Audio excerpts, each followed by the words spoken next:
memasuki acara yang selanjutnya, yaitu acara yang kita tunggu-tunggu bersama, ya, yaitu adalah pemaparan materi dari Pak Hari Dwi Putra, ya. Kepada Pak Hari, waktu dan tempat saya serahkan. Terima kasih Mbak Ina.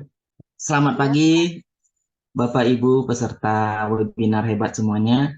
Izinkan pada pagi ini saya akan sharing diskusi tentang penyusunan instrumen penelitian ya. Baik nanti itu untuk mahasiswa dalam menyusun skripsi atau tesis dan juga dalam pembuatan artikel. Saya akan share screen terlebih dahulu. Pepatah mengatakan tak kenal maka tak sayang ya. Kita mari kenalan terlebih dahulu bagi yang belum kenal saya. Ya, nama saya ini nama lengkapnya Dr. Hari Dwi Putra MPD. Saya doktornya itu 2019 di Universitas Pendidikan Indonesia. Kemudian MPD-nya ini di Universitas Pendidikan Indonesia. Kemudian S1-nya itu di UNP. SPD-nya itu di UNP, Universitas Negeri Padang. Nah, saat ini saya sebagai dosen pendidikan matematika di IKIP Siliwangi, di Cimahi, Jawa Barat. Itu saya mulai bergabung di IKIP Siliwangi itu tahun 2012 sampai sekarang. Jadi sudah 11 tahun saya berdedikasi di sini.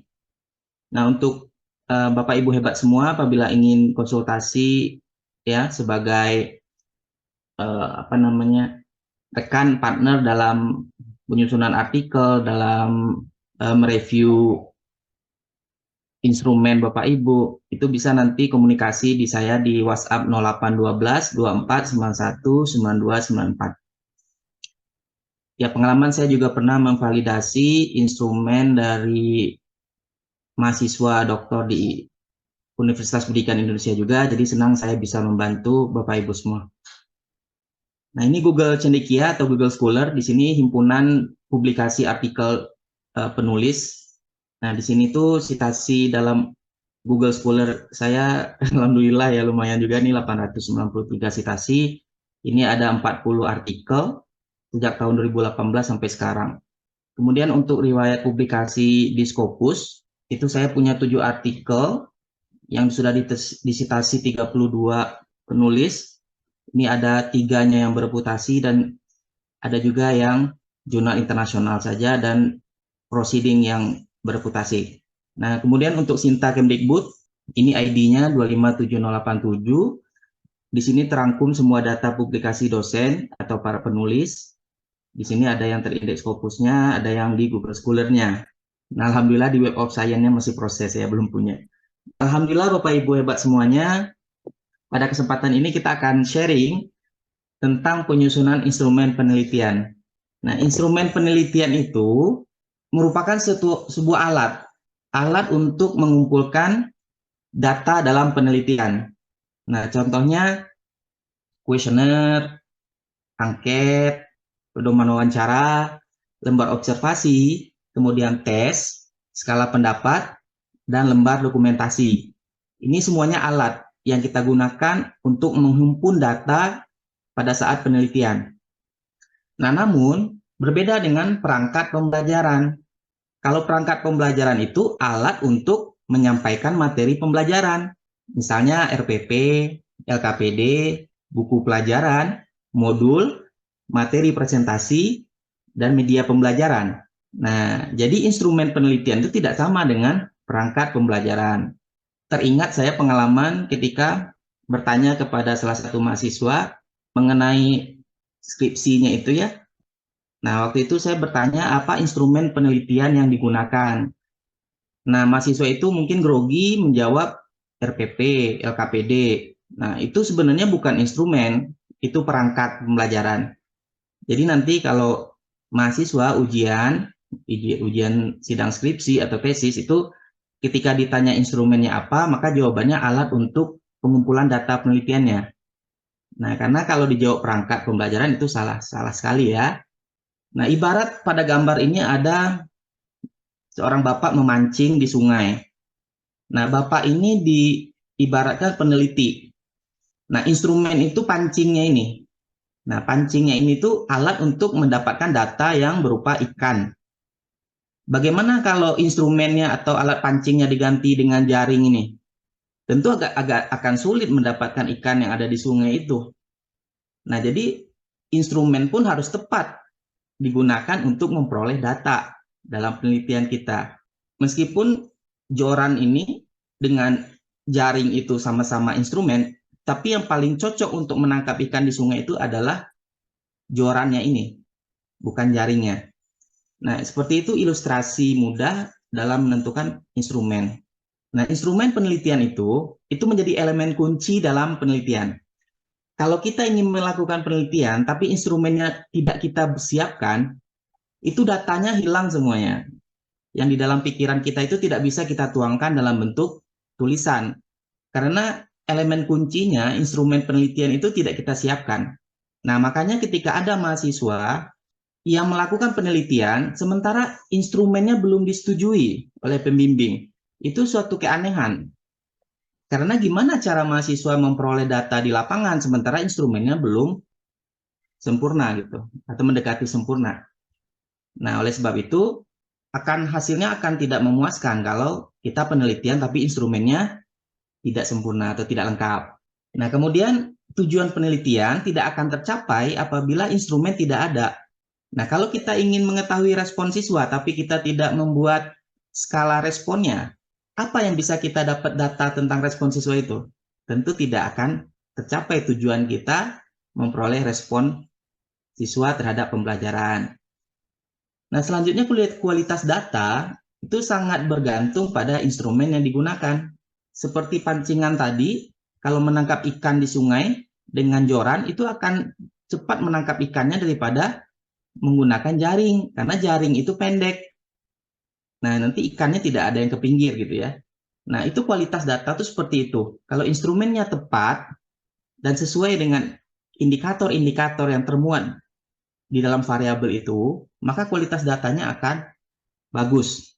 Nah, kemudian instrumen yang valid itu akan menghasilkan data yang akurat. Kalau kita ingin mengetahui kemampuan berpikir siswa, maka kita gunakan tes, bukan skala pendapat, atau bukan juga pedoman wawancara. Nah, jadi harus valid instrumennya itu. Nah, data skala Likert itu nanti ada intervalnya, 1, 2, 3, 4, dan 5. Nah, namun ada juga yang membuat 1, 2, 3, 4, itu disesuaikan dengan kebutuhan karena menghilangkan aspek netralnya. Nah, kemudian penelitian tentang respons atau pendapat itu. Nah, kita juga akan memperoleh data itu dari skala Likertnya, dari angket tertutup. Nah, kalau angket tertutup itu, opsi pilihannya hanya iya atau tidak, itu bisa kita konversi ke data kuantitatif, itu menjadi angka 0 dan 1. Nah, kemudian angket terbuka juga bisa kita pakai untuk memperoleh respon siswa. Nanti berupa pertanyaan, siswa yang menjawab secara tertulis. Tidak ada opsi iya atau tidaknya, tetapi berupa uraian. Selanjutnya pedoman wawancara. Nah, itu kita secara langsung berhadapan dengan siswa tanya jawab. Jadi tidak seperti angket yang kita serahkan lembarannya kepada siswa. Dari pedoman wawancara kita memperoleh data kualitatif. Karena ketika wawancara itu kita tidak menghitung skornya, tapi kita mendapatkan alasan, argumen dari siswa tersebut. Jadi data kualitatif itu nanti berupa penjelasan atau deskriptif dari siswa yang kita wawancara. Kemudian penelitian tentang implementasi pembelajaran. Nah, tujuan kita ingin mengetahui bagaimana implementasi pembelajaran itu. Apakah sesuai dengan rencana atau ada aspek yang tidak berjalan. Nah, itu kita gunakan lembar observasi. Nah, lembar observasi itu datanya berupa data kualitatif. Karena di dalam lembar observasi itu ada penjelasan yang diberikan oleh observernya. Nah, misalnya ketika diobservasi, guru memotivasi siswa dalam belajar, kemudian ditulis oleh observernya, guru melakukan motivasi. Nah, namun kurang efektif. Nah, kalau seperti itu, catatan dari lembar observasi, maka kita memperoleh data berupa kualitatif. Nah, ada juga lembar dokumentasi. Itu berupa foto kegiatan. Nah, terkadang mahasiswa ketika penelitian itu dia tidak melakukan dokumentasi. Sehingga foto yang tampak itu secukupnya saja, hanya 3 siswa. Kemudian ketika ditanya, mana mahasiswanya yang melakukan penelitian? Oh, tidak ada fotonya. Nah, itu menunjukkan keabsahan peneliti tersebut. Nah, jadi layaknya harus ada lembar dokumentasinya, berisi foto-foto kegiatan saat penelitian. Kemudian pemilihan instrumen penelitian itu selain bergantung kepada tujuan, juga bergantung kepada jenis penelitiannya. Ada penelitian kualitatif, ya secara umum, dan ada penelitian kuantitatif. Kalau digabungkan keduanya dalam satu penelitian, itu akan menjadi penelitian mixed method. Nah, penelitian kualitatif itu datanya itu bersifat deskriptif, tidak ada angka di situ. Nah, contoh skala Likert misalnya.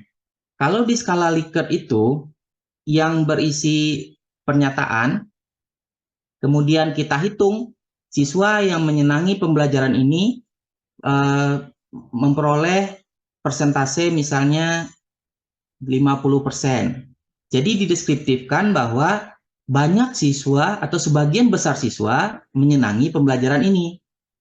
Nah, kalau seperti itu, maka skala Likertnya bersifat deskriptif. Kemudian skala Likert juga bisa bersifat kuantitatif datanya. Kalau kita hitung skor, berapa siswa yang menyatakan sangat setuju untuk pernyataan, pembelajaran menggunakan model ini membuat siswa aktif. Nah, ada yang menjawab sangat setuju, misalnya dari 30 siswa, ada 20 yang menjawab setuju. Nah, berarti data yang terkumpul dari skala Likert itu menjadi data kuantitatif. Data kuantitatif itu belum tentu penelitiannya kuantitatif. Ini hanya datanya saja. Bisa saja data kualitatif berupa deskriptif, tapi dipakai dalam data penelitian kuantitatif yang menggunakan triangulasinya. Bisa saja data kuantitatif itu dipakai juga untuk penelitian kualitatif. Jadi triangulasi segitiganya. Nah, jadi data itu tidak sama dengan penelitiannya ya. Data kuantitatif belum tentu penelitiannya kuantitatif karena ada aspek uji statistik yang harus dipersiapkan dari data tersebut untuk menjadi sebuah penelitian kuantitatif karena ada uji hipotesisnya. Kemudian penelitian kualitatif berikutnya itu juga ada angket terbuka. Ya, angket terbuka itu berupa uraian tadi, pertanyaan yang diberikan ke siswa, mengapa Anda menyenangi pembelajaran model ini? Nah, nanti siswa tinggal menjelaskan, karena dengan model pembelajaran ini, saya terlibat aktif, saya mudah memahami materi. Nah, alasan-alasan yang ada di dalam angket terbuka itu bisa menjadi pembahasan di saat menguraikan hasil dari penelitian tersebut. Nah, kemudian pedoman wawancara itu sebenarnya bisa diganti dengan angket terbuka. Karena pedoman wawancara itu, kalau kita sama-sama menanyakan tentang pendapatnya terhadap pembelajaran, itu dengan angket terbuka juga bisa di-cover seperti tadi. Mengapa Anda menyenangi pembelajaran model ini? Nah, kalau dengan pedoman wawancara, kita langsung bertanya, kamu menyenangi pembelajaran ini? Mengapa? Nah, kita tatap muka. Kalau kita dirasa perlu melihat respon siswa itu secara tatap langsung ya, melihat responnya secara berhadapan langsung, itu kita lakukan wawancara. Tapi kalau cukup informasinya saja, itu dengan angket terbuka juga sudah cukup. Nah, kemudian lembar observasi. Lembar observasi ini perlunya ketika kita ingin mengimplementasikan suatu pembelajaran, maka kita akan membuat perangkat pembelajaran berupa RPP. Nah, RPP itu harus diamati oleh observer benar tidak pelaksanaannya dalam pembelajaran itu sesuai RPP. Nah, dari kegiatan persepsi, pendahuluan, sampai kegiatan inti dan penutup, di RPP itu harus muncul di lembar observasi, sehingga observer yang melihat peneliti tersebut melakukan pembelajaran memang sesuai dengan RPP tersebut. Tidak ada yang melenceng gitu. Nah, kalaupun melenceng, ditegur. Ini peneliti tidak melakukan kegiatan pengelompokan siswa. Sementara di dalam penelitian ini ada pengelompokan. Berarti penelitiannya tidak valid seperti itu. Nah, makanya perlu adanya observer yang memegang lembar observasi. Nah, lembar dokumentasi ini perlunya untuk membuktikan kalau memang kita melakukan penelitian. Ada foto siswa berkelompoknya, ada foto kita lagi mendampingi siswanya. Nah, ini jangan sampai tidak ada. Nah, yang bahayanya kalau penelitian sudah selesai, tidak ada foto-foto dokumentasi, gimana cara mencari foto itu kembali? Nah, itu yang akan menjadi masalah gitu. Kembali lagi ke sekolah, cari siswa tersebut di kelas, foto-foto lagi. Nah, itu tidak dianjurkan ya. Jadi harus dari awal instrumennya lengkap. Kemudian penelitian kuantitatif itu pengumpulan datanya berbentuk angka. Nah, kalau dia penelitian kuantitatif tidak hanya data, tapi ada uji statistik di situ. Karena di dalam kuantitatif kita ada dugaan sementara. Misalnya, pembelajaran A ini lebih baik dari pembelajaran B. Maka data yang kita perlukan adalah data tes kemampuan siswa di kelas A dengan pembelajaran itu dan kemampuan siswa di kelas B. Dari situ kita uji kesamaan rata-ratanya. Kira-kira rata-ratanya sama atau tidak? Menggunakan uji 2 sampel ya, uji T. Nah, jadi beda kalau data kuantitatif dengan penelitian kuantitatif ya. Kemudian apa instrumen yang menghasilkan data kuantitatif? Ya skala Likert. Kemudian angket tertutup. Angket tertutup itu ada opsi iya atau tidak. Ketika siswa diminta pertanyaan, apakah Anda menyenangi pembelajaran dengan model A? Dia cukup menjawab checklist iya atau tidak. Nah, kalau dia checklist ya, nilainya 1, karena itu positif. Kalau dia menjawab tidak, nilainya 0. Nah, konversi ke 0 dan 1 itu pada angket tertutup itu menghasilkan data kuantitatif. Nah, selanjutnya tes. Tes ini tentu menghasilkan skor. Skor itu berupa data kuantitatif. Nah, jadi dari jenis penelitiannya kita bisa memahami instrumen mana yang cocok untuk kita pakai. Sesuaikan dengan tujuan penelitian dan juga pada jenis penelitiannya.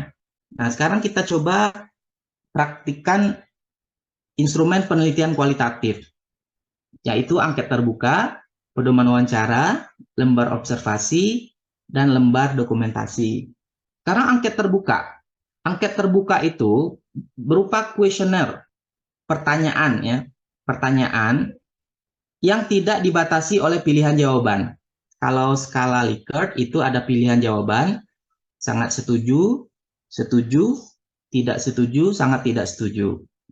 Kalau angket tertutup, pertanyaan, tetapi opsinya ya atau tidak. Nah, untuk skala Likert itu kita tidak pakai pertanyaan ya, tapi pernyataan. Kalau opsinya sangat setuju, maka pernyataannya bisa seperti ini. Saya menyenangi pembelajaran menggunakan model ini. Setuju, tidak setuju. Nah, itu tergantung respon siswanya. Jadi di dalam skala Likert itu tidak boleh ada pertanyaan. Yang boleh ada pertanyaan itu hanya di angket.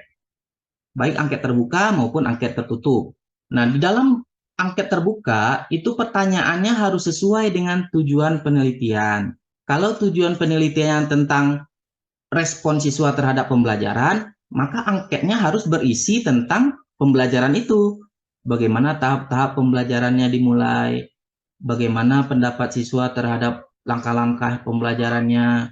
Nah, itu harus sesuai dengan tujuan penelitian. Karena ada juga tujuan penelitiannya melihat respon siswa terhadap pembelajaran, tapi yang ditanyakan bagaimana kesulitan siswa dalam soal matematisnya. Nah, itu nggak cocok. Tujuannya tidak cocok. Kalau tujuannya untuk melihat kesulitan siswa dalam belajar, nah itu kita menggunakan skala pendapat yang berisi materi, berisi soal-soal. Apa kesulitan dia menyelesaikan soal-soal tersebut? Ya, jadi disesuaikan dengan tujuan. Kalau untuk respon pembelajaran, maka isinya tahap-tahap pembelajaran yang ditanyakan. Kalau tujuannya untuk melihat kesulitan siswa dalam belajar, maka yang ditanya hambatan-hambatan belajarnya, bagaimana cara dia belajarnya. Nah, itu harus sesuai dengan tujuan isi butir pertanyaan pada angket. Kemudian pertanyaannya juga harus jelas, mudah dipahami, dan tidak ambigu. Jadi dengan kalimat seperti yang kita tulis itu siswa langsung paham. Kemudian pertanyaan pada angket terbuka juga membuat responden secara bebas mengungkapkan pendapat secara mendalam. Jadi di dalam angket terbuka itu hanya berupa soal, pertanyaan, terus jawab apa, garis bantunya untuk menjawab. Nah, dalam menyusun angket terbuka, itu pertama kita pahami dulu variabel yang ingin diukur dengan angket tersebut. Misalnya, kita ingin mengetahui respon siswa terhadap pembelajaran menggunakan problem-based learning atau PBL. Ya, di dalam kurikulum Merdeka, salah satu pendekatan yang sering digunakan adalah problem-based learning, kemudian ada juga project-based learning, ada juga discovery learning, inquiry learning. Nah, kita misalkan respon siswa terhadap pembelajaran problem-based learning. Maka pertanyaan-pertanyaan yang kita ajukan di dalam angket itu mengenai pelaksanaan pembelajaran PBL. Tidak usah mengaitkan kepada kemampuan belajarnya, hasil belajarnya, tidak. Jadi pertanyaannya muncul berkenaan dengan bagaimana tahap orientasi pada PBL menurut siswa tersebut. Apakah siswa bisa memahami masalah itu? Nah, maka pertanyaan-pertanyaan mengait kepada tahapan-tahapan yang ada di pendekatan itu. Kemudian ada lagi tahapan dari PBL itu penyelidikan mandiri. Nah, tentu pertanyaannya berkaitan dengan bagaimana cara siswa menyelidiki masalah. Nah, kemudian tahapan berikutnya pembelajaran kooperatif. Maka pertanyaan di dalam angket berkaitan bagaimana siswa belajar di dalam kelompok.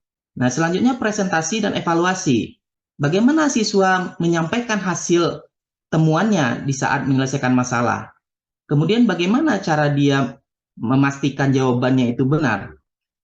Jadi oleh sebab itu, kalau kita ingin mengetahui respon siswa terhadap pembelajaran, kalau kita sudah tahu pendekatannya itu, maka arahkan pertanyaan kita ke tahap-tahap pembelajaran tersebut. Tidak usah menanyakan menyukai pembelajaran, menyukai materi, karena yang fokus kita kan ke pembelajaran. Nah, mengapa kita tanyakan Anda menyenangi materi ini, sementara responnya terhadap pembelajaran? Nah, jadi kita harus fokus saja ke aspek-aspek yang ada di pembelajaran tersebut.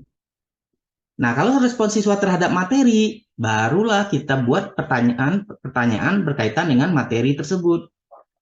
Apakah materi ini mudah dipahami? Apakah materi ini bisa diselesaikan soal-soalnya dengan segera? Nah, jadi respon itu sesuaikan dengan tujuannya. Nah, selanjutnya contoh angket terbuka seperti ini. Hanya ada pertanyaan, terus ada jawabannya. Sebenarnya kalau format bakunya tidak ada ya. Ini hanya contoh isi angketnya, tetapi sebenarnya kalau dalam bentuk lembar angket terbuka yang diberikan ke siswa harus ada identitas dulu. Tulis dulu nama, identitas, dan lain-lain. Tapi itu formatnya sudah umum. Tapi yang saya diskusikan di sini bagaimana isinya, isi dari angket tersebut, bukan format template dari identitas siswa dan petunjuk pengerjaannya. Nah, untuk isinya, kalau kita ingin mengetahui respon siswa terhadap problem-based learning, pembelajaran yang sudah kita tetapkan, kita bisa bertanya apa yang Anda senangi dari pembelajaran problem-based learning. Nah, kalau ada 30 siswa, maka kita akan mendapatkan berbagai argumen tentang PBL dari 30 siswa. Ini bisa masuk ke pembahasan nanti di bab 4 dari skripsi atau tesisnya. Atau kalau dari artikel itu di bagian result and discussion-nya. Nah, karena kalau hanya kita gunakan angket tertutup, apakah Anda menyenangi pembelajaran PBL? Ya, tidak. Dia milih iya. Kita hanya cukup mengetahui kuantitas saja. Oh, dari 30 siswa yang menyenangi PBL itu sekian orang. Tapi ketika kita pengen mendalami, kenapa kok siswa ini bisa menyenangi PBL? Kita tidak dapat alasannya. Nah, kegunaan angket terbuka, kita bisa mengetahui apa penyebab siswa itu bisa menyukai pembelajaran problem-based learning itu. Kemudian pertanyaan kedua dari angket bisa kita tanyakan, apa yang siswa alami selama pembelajaran dengan problem-based learning? Karena kan ada kesulitan yang dia lakukan, tapi kesulitannya bukan materi, tapi tetap fokus ke pembelajaran problem based learning. Nah, kemudian siswa menjawab nanti sesuai dengan pendapat mereka. Kemudian yang ketiga, kita juga bisa membuat pertanyaan pada angket terbuka terhadap respon pada problem based learning. Bagaimana respon Anda terhadap orientasi masalah? Orientasi masalah ini tahapan pertama dari problem based learning. Apakah masalah yang diberikan menarik bagi Anda?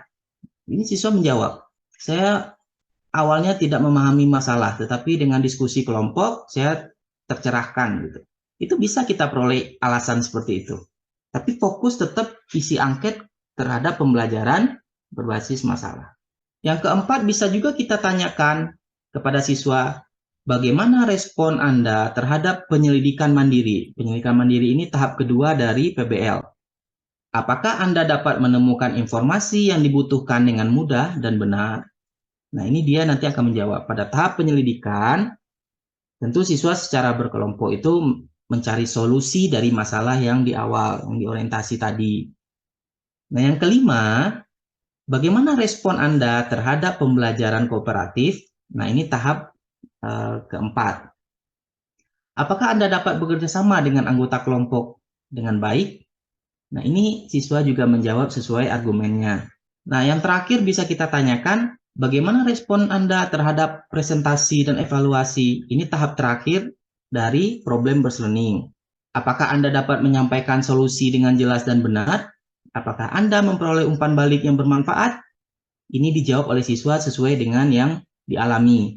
Kalau seandainya pendekatan yang digunakan bukan PBL, itu harus disesuaikan juga dengan langkah-langkahnya.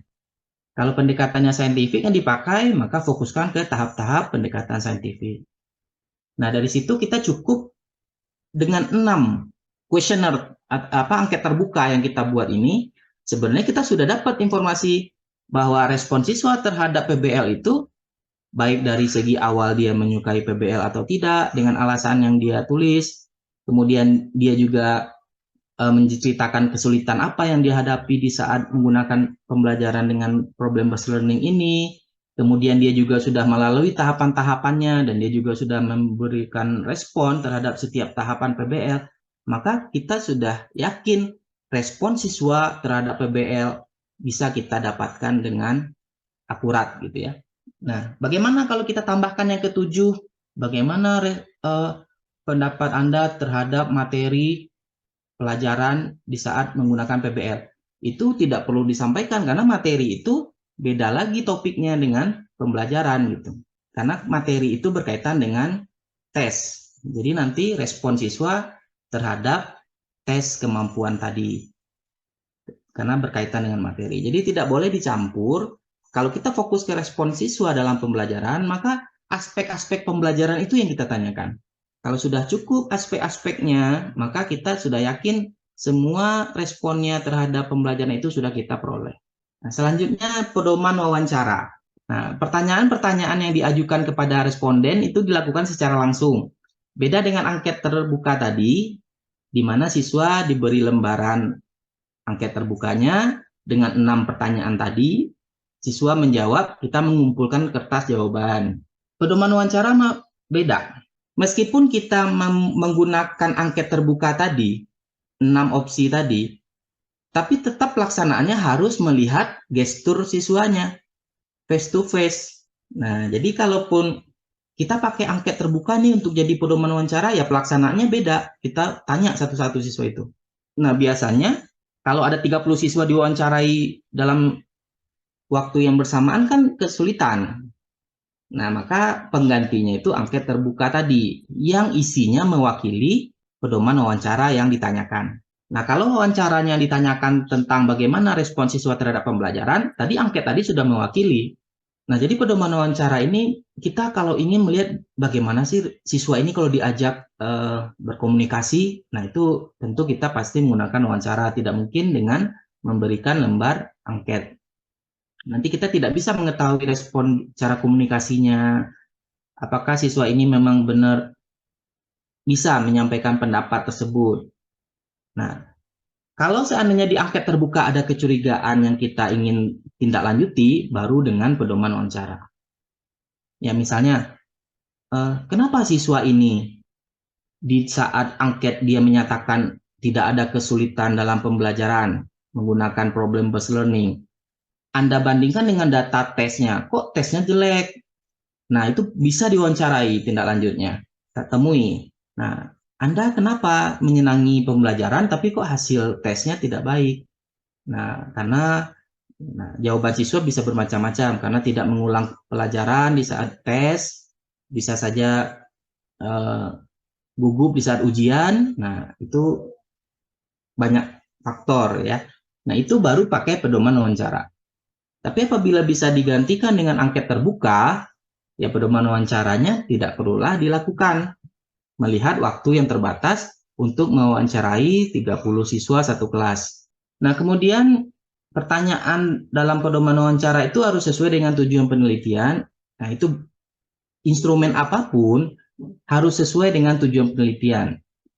Kemudian pertanyaan harus jelas, mudah dipahami, dan tidak mengandung banyak makna ya. Artinya dalam satu kalimat itu kita bisa menafsirkan berbeda setiap orang. Nah, itu ambigu. Tidak boleh kalimatnya seperti itu. Harus jelas subjek, predikat, objek, dan keterangannya, penjelasnya. Kemudian pertanyaan bersifat terbuka agar responden dapat menjelaskan pendapat secara bebas dan mendalam. Ini sama dengan angket terbuka. Pedoman wawancara itu secara instrumennya berupa pertanyaan saja, tetapi pelaksanaannya berbeda. Kalau angket cukup dengan memberikan ke siswa, diisi. Kalau wawancara harus ditatap langsung. Nah, ini contoh penyusunan pedoman wawancara. Pertanyaan pada pedoman wawancara itu harus diurutkan dari yang mudah ke yang sulit. Nah, kalau angket terbuka tadi kan bebas kita bertanya tentang urutan tahapan pembelajaran. Tidak perlu kita urut dari yang mudah ke yang sulit. Tapi kalau dijadikan pedoman wawancara, maka kita susun dulu pertanyaannya. Kira-kira ini nyambung nggak setiap pertanyaannya. Kemudian jumlah pertanyaan disesuaikan dengan waktu dan kemampuan responden dalam menjawab. Ya biasanya kalau dalam satu kelas 30 orang, teknik pengambilan respondennya menggunakan perwakilan kemampuan. Ya, dicari siswa dengan kemampuan tinggi, sedang, rendah.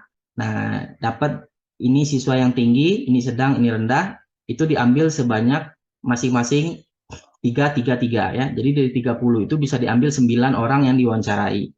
Untuk mewakili siswa tinggi, 3 orang, siswa sedang, 3 orang, siswa rendah, 3 orang. Harus representatif. Karena tidak bisa kita mewawancarai satu-satu siswa di kelas sebanyak 30 orang itu. Nah, selanjutnya hasil wawancara itu nanti berupa transkrip. Karena wawancara itu kan face to face tanya jawab. Nah, nanti guru apa yang ditanyakan guru? Nah, mengapa Anda menyenangi pembelajaran tetapi tesnya rendah? Siswa menjawab seperti tadi, karena saya tidak mengulang pembelajaran sebelum tes, kemudian grogi saat tes berlangsung. Nah, itu kan kita catat sendiri oleh pewawancaranya, respon siswanya. Nah, ini contoh pedoman wawancara respon siswa terhadap pembelajaran menggunakan problem based learning. Kita sinkronkan model pembelajarannya. Nah, bagaimana pendapat Anda ketika diberi masalah yang harus diselesaikan dalam pembelajaran? Sebenarnya ini bisa dalam bentuk angket tadi, angket terbuka tadi. Tapi kalau dengan wawancara, kita tanyakan langsung. Terus kita catat jawabannya.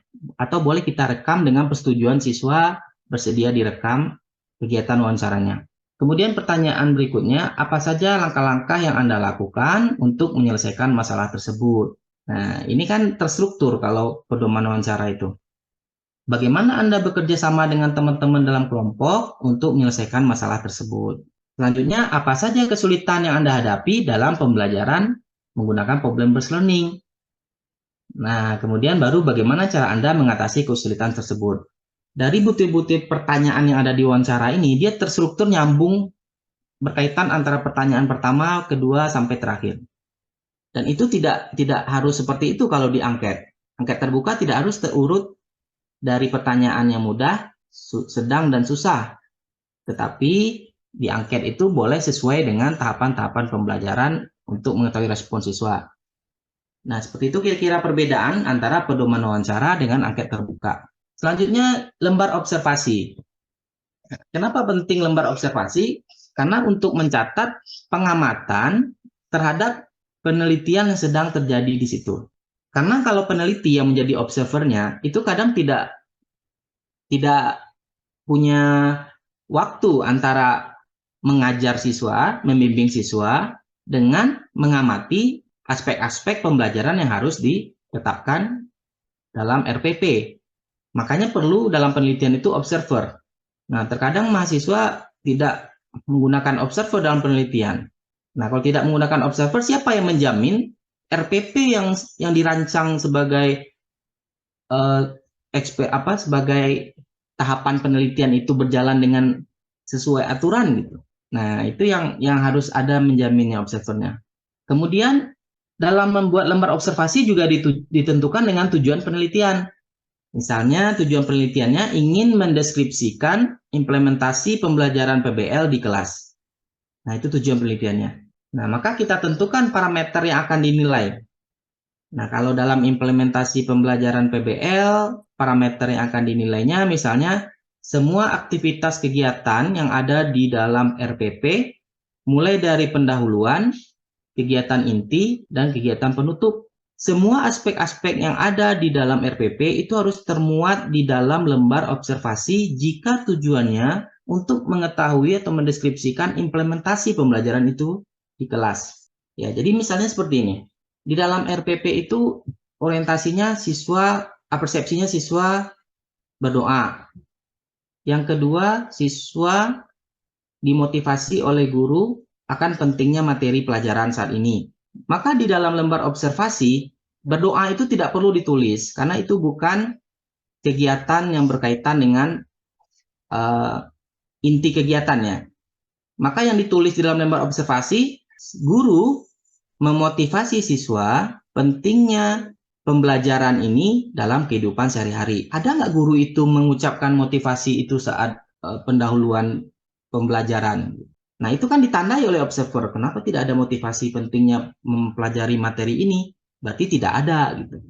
Nah, dibuat catatan oleh observer. Guru tidak memberikan motivasi pentingnya materi ini di dalam pembelajaran. Nanti kan observer memberikan hasil lembar observasi itu. Tadi aku lupa ternyata menggunakan motivasi pentingnya pelajaran ini. Nah, itu akan diperbaiki di pertemuan selanjutnya. Nah, kalau tidak ada observer di saat itu, ya berarti peneliti merasa sudah sesuai saja RPP-nya dengan implementasi pembelajaran. Nah, itu yang harus diperhatikan. Kemudian tentukan parameter yang akan dinilai itu, ya seperti tadi ya, aspek-aspek penting yang ada di kegiatan RPP, tuangkan di lembar observasi. Kemudian, observasi itu harus ada rekan guru. Nah, biasanya kalau mahasiswa dia meminta bantuan mahasiswa lainnya. Ya, kalau sudah menjadi guru di sana, biasanya ada rekan gurunya juga. Jadi, observer itu selain dari peneliti itu sendiri. Ini contoh lembar observasi implementasi pembelajaran PBL ya. Nah, kegiatan pendahuluan. Kita tidak perlu menulis berdoa dulu itu ya. Meskipun di dalam RPP biasanya selalu ada guru bersama siswa berdoa terlebih dahulu. Tapi itu bukan esensi dari sebuah pembelajaran dalam RPP. Yang ada tuh persiapan materi. Nah, guru menyiapkan materi pembelajaran? Ya, tidak. Kalau ada catatan, ya. Tetapi, nah ada catatan kalau observernya menemukan sesuatu yang tidak sesuai dengan kegiatan di RPP tersebut. Guru menyiapkan media pembelajaran yang mendukung proses PBL? Ya atau tidak? Nah, ini di checklist, pakai checklist. Kemudian guru menyiapkan LKPD. Kan di RPP mahasiswa itu biasanya ada tulisan guru memberikan LKPD kepada siswa. Nah, bagaimana kalau LKPD-nya belum selesai dan mahasiswa itu sudah penelitian? Nah, kan jadi pertanyaan. Jadi lembar observasinya ini pasti tidak. Dan penelitiannya nanti tidak akurat gitu ya. Kemudian guru menyiapkan kriteria penilaian hasil belajar. Ada nggak lembar penilaian guru di saat itu? Selanjutnya, guru memberikan motivasi pada siswa sebelum memulai pembelajaran. Nah, biasanya guru suka langsung masuk ke materinya ya. Baik, kita mulai pembelajaran, perhatikan proyektor, lihat PowerPoint ini. Nah, tanpa tahu bahwa materi ini dalam kehidupan gunanya untuk apa. Nah, itu harus diamati itu. Dan itu harus ada dalam pembelajaran. Kemudian guru membagi siswa ke dalam kelompok yang heterogen. Nah, ada tidak pembagian kelompok di saat pembelajaran? Nah, ini semuanya ada termuat di dalam RPP, pengamatan ini. Bagian-bagian yang dianggap krusial. Kemudian, kegiatan inti di RPP itu, guru memberikan siswa masalah yang akan dipelajari. Karena implementasinya PBL, maka di dalam ini harus ada tahapan-tahapan PBL sebagai pengamatan. Jangan sampai kita menggunakan pembelajarannya PBL, tapi yang diamati tidak ada tahapan-tahapan PBL-nya. Berarti kita mengamati pembelajaran apa gitu. Jadi harus tahu dulu PBL itu ada apa tahapannya. Orientasi masalah, maka kita amati. Buat di lembar observasi, guru memberikan siswa masalah yang akan dipelajari. Itu masuk ke salah satu tahapan awal PBL. Oke, berarti cocok nih lembar observasi dengan RPP-nya. Kemudian guru membimbing siswa selama proses pembelajaran. Ya, ini tujuannya, nah, biasanya khawatir guru atau peneliti setelah memberikan LKPD keluar kelas gitu ya, dalam waktu yang lama. Nah, maka harus dibimbing. Kemudian guru mengatur waktu secara efektif sesuai tahapan PBL. Nah, karena cenderung waktu yang digunakan untuk problem based learning ini selalu keteteran ya. Jadi waktunya itu 90 menit, biasanya bisa jadi 100 menit kalau gurunya tidak secara efektif membatasi tahapan PBL itu. Jadi orientasi masalah 10 menit saja, jadi selesai tidak selesai harus dilanjutkan gitu dengan diskusi. Kemudian guru menciptakan suasana belajar yang kondusif, interaktif, dan menyenangkan. Ada tidak terlaksana seperti itu? Biasa dilihat dari ekspresi siswa saat belajar di kelas. Kemudian guru memberikan umpan balik kepada siswa. Siswa yang bertanya apakah ada feedback dari guru? Nah, kalau iya, maka terjadi pelaksanaannya. Selanjutnya siswa memahami masalah yang diberikan guru. Nah, memahami masalah ini berarti sudah tindak lanjut dari orientasi masalah yang ada di PBL. Siswa mengidentifikasi informasi yang relevan dan tidak dengan masalah tersebut. Ini identifikasi masalah. Tahapan yang berikutnya dari PBL. Kemudian siswa merumuskan hipotesis atau solusi penyelesaian masalah. Itu tahapan dari PBL juga. Ada tidak dilakukan oleh peneliti, oleh observer nanti yang menilai. Kemudian siswa mencari informasi untuk membuktikan hipotesis atau solusi. Jadi artinya dia secara berkelompok tadi menyelesaikan masalah tersebut. Kira-kira benar tidak jawabannya? Nah, itu ada nggak tahap itu terjadi dalam implementasi PBL? Kemudian siswa berdiskusi dengan anggota kelompok menyamakan persepsi dalam menyelesaikan masalah, sehingga diperoleh kesepakatan bersama. Selanjutnya siswa menguji hipotesis atau solusi melalui eksperimen atau simulasi. Ini masih tahapan dari PBL. Kemudian siswa menarik kesimpulan sebagai solusi akhir dari masalah. Nah, ini ada nggak kira-kira siswa melakukan kesimpulan dari jawaban tersebut? Kemudian ada tidak siswa di situ mempresentasikannya? Nah, kalau semua tahapan ini sudah dilakukan, nanti tujuan penelitian itu bisa dijawab. Implementasi pembelajaran PBL sesuai dengan tahapan-tahapan dan kriteria dari problem based learning tersebut. Kalau ada bagian yang tidak, maka nanti penjelasannya implementasi pembelajaran dengan PBL terlaksana, tetapi ada bagian yang tidak dilakukan. Nah, seperti itu nanti jawaban dari rumusan masalah bagaimana implementasi pembelajaran PBL itu. Ya, dari lembar observasi. Lembar observasi kaitannya dengan kegiatan-kegiatan yang krusial pada RPP. Lihat kegiatan pendahuluan, kegiatan inti, dan kegiatan penutup di RPP yang sudah disusun sesuai dengan kegiatan atau tahapan PBL. Nah, pada bagian penutup dari RPP, di lembar observasi juga kita amati. Apakah guru melakukan penilaian dengan memberikan skor? Apakah guru memberikan umpan balik terhadap solusi siswa tadi, benar atau salah? Terus apakah guru akan menyampaikan materi selanjutnya untuk mempersiapkan siswa di hari di pertemuan yang akan datang? Nah, ini kan krusial semua nih. Nah, maka untuk membuat lembar observasi, pilih dari kegiatan inti yang ada di RPP. Karena itu yang akan diamati implementasi pembelajarannya. Nah, selanjutnya lembar dokumentasi kegiatan penelitian. Nah, ini biasanya yang banyak ya di bagian pembahasan skripsi atau tesis itu bagaimana implementasi itu disajikan dalam bentuk kegiatan foto-foto. Nah, di dalam dokumentasi itu kita catat dulu nih, yang kita foto tuh kegiatannya apa, terus hari apa gitu. Karena kan penelitian tuh nggak hanya satu pertemuan, bisa dua pertemuan, tiga pertemuan, empat pertemuan, 6 sampai 8 dan seterusnya, tergantung berapa banyak bab yang kita teliti, yang kita ajarkan, bab materinya. Nah, kita foto pertemuan pertama hari apa, tanggal berapa, terus dokumentasi. Harusnya yang memfoto itu bukan kita sendiri selfie-selfie seperti itu, tapi harus ada teman yang membantu mendokumentasikan biar hasil fotonya lebih bagus. Nah, data setiap kegiatan penting yang ada pada lembar dokumentasi itu kita buat tabel ya. Nah, tabel itu ini formatnya hanya disesuaikan dengan keperluan masing-masing. Biasanya ada nomor tabel, hari, tanggal, aktivitasnya, dan foto kegiatan. Ini saya contohkan saja. Ini formatnya tidak baku ya, sesuai kebutuhan. Kalau kita melakukan penelitiannya di hari Senin, tanggal 30 Oktober, apa kegiatan yang ada di RPP yang krusial? Guru menyiapkan materi pembelajaran, LKPD, sesuai dengan kurikulum dan kompetensi dasarnya. Mana foto guru dengan LKPD itu? Maka ambil saat itu di hari Senin. Kalau pertemuan yang lainnya ya beda lagi fotonya itu. Kemudian guru menyiapkan media pembelajaran yang mendukung proses problem solving tadi. Ini gambarnya misalnya medianya. Nah, ini saya hanya mencontohkan fotonya, bukan foto yang memang real ya, tapi ini saya hanya mewakili dari mana-mana sebagai ilustrasi bahwa dalam membuat lembar observasi itu seperti ini yang berhubungan dengan dokumentasi. Apapun penelitiannya, buat hari tanggal, terus apa kegiatan yang dilakukan itu, terus fotonya seperti apa. Penelitian etnomatematika juga begitu.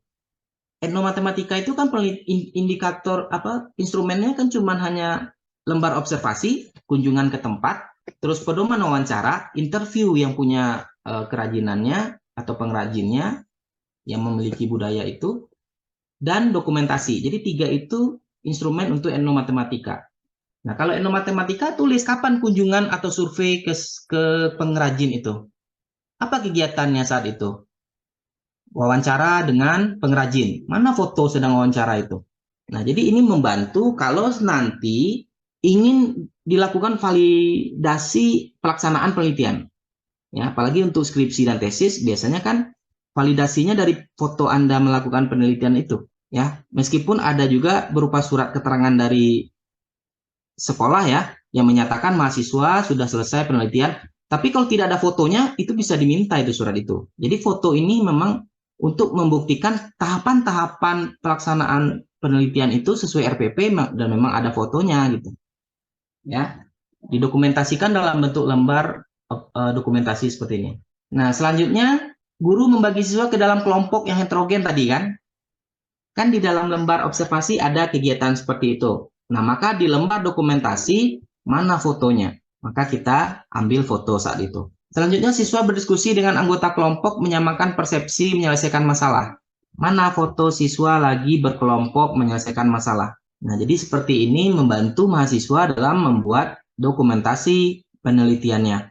Kemudian guru membimbing siswa selama proses pembelajaran. Itu tadi ada kegiatan di dalam lembar observasi kan? Maka mana fotonya? Kemudian guru menciptakan suasana pembelajaran yang kondusif, interaktif, dan menyenangkan. Mana buktinya? Nah, seperti ini mewakili ya. Siswa menyajikan hasil di depan kelas. Nah, ini bagian kegiatan inti yang terakhir. Nah, ini fotonya. Nah, kalau semua sudah dilakukan seperti itu, maka lembar observasi dengan lembar dokumentasi itu sejalan. Yang ditanyakan di lembar observasi ada buktinya di saat dokumentasi. Nah, itu selamat tuh kalau penelitiannya kayak gitu. Tidak akan kehilangan data dokumennya.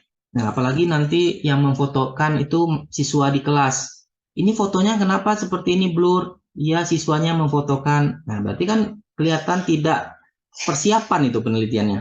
Jadi memang harus dilakukan dengan sungguh-sungguh ya penelitian itu. Selesai instrumen penelitian kualitatif, sekarang kita masuk ke instrumen penelitian kuantitatif yang hasilnya berupa angka yang kita peroleh. Skala Likert, angket tertutup, dan tes.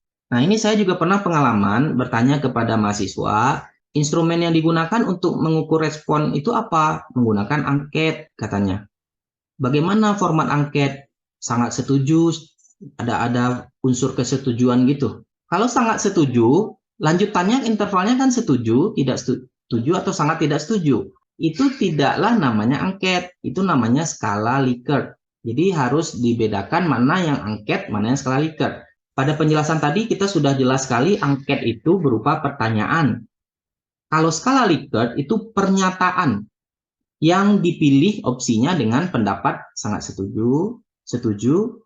Kalau tidak ada netral, ya kalau kita inginkan respondennya memihak sesuai dengan yang dialami, kita hilangkan netralnya menjadi 4 opsi, sangat setuju, setuju, tidak setuju, dan sangat tidak setuju. Nah, ini yang menemukan skala Likert itu, Francis Likert, tahun 1932 ya. Sudah 91 tahun usia skala Likert itu dikembangkan. Kemudian metode pengukuran sikap melalui serangkaian pernyataan. Nah, jadi kalau ada di skala Likert itu yang membuat pertanyaan, itu berarti angket dalam wujud skala Likert. Itu salah ya.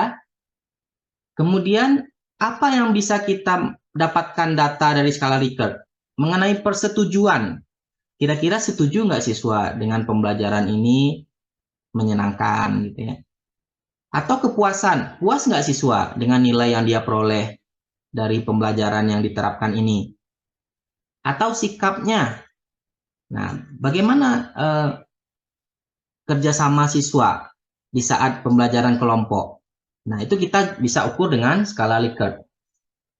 Bagaimana kalau dengan angket? Bisa juga.